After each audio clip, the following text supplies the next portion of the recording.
Мен ушу үйдүн кичи балдарына аябай боорморuyт да негизи. Булар байкуштар. Төрөлүп кичи болуп калганына күнөөлүү эмес өздөрү. А кыргыздын системасы күнөөлүү да.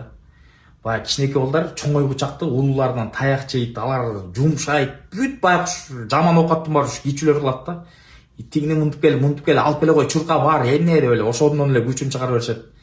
Экинчиден булар чоңоюп уже өзүнчө жумуш кылайын деп атканда, жок, сен ата-энени карашың керек, үйдө кал деп улуулар кетип калат да, кичүүгө бүт таштап кетет ата-эненичи.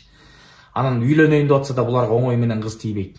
Алайын деп атса эле, жок, сен ата-энең менен жашай турбайсың, үйдүн кичүүсүнө тийбейм деп кыздар да тийгиси келбейт. Анан байкуштар кээде сүйүүсү жок ата-энесине жаккан кызды эле алып алат да, же ата-энеси көрсөткөн кызды алып алат. Анан булардын жашоосу уже эле депрессияда, мындай жаш кезинен баштап эле. Үйүнө конокко барайын десең дагы досторун тоза албайт, үйдүн кичи балдарчы. Же сен үйүңө келсе дагы аял менен келип алып дагы ошол жерден үйдү проблеманы ойлонуп отурушат да. Тиги тамак жасап чыктың беле, анан үйдөгүлөргө айтып койдуң беле, анан биз мынчада келебиз деп койдуң беле деп эле уже эле ата-энесин ойлонуп атып, уже стресс да байкуштар. Анан түнчүндө баягы аяш апаң чалып калат, алардын апасы чалып калса дагы келинчеги алып бермей, сен сүйлөшчү, сен айтчы, биз мояктабыз деп айтчы деп эле духтары түшүп калган да. Коркуп жүрүп байкуштар ушинтип эле жашап жүрүп, бирок акыры зато жанагыча үйлөрдүн баары силерге калат, бирок эмне деген нерв менен калат да силерге жанагынча байлык.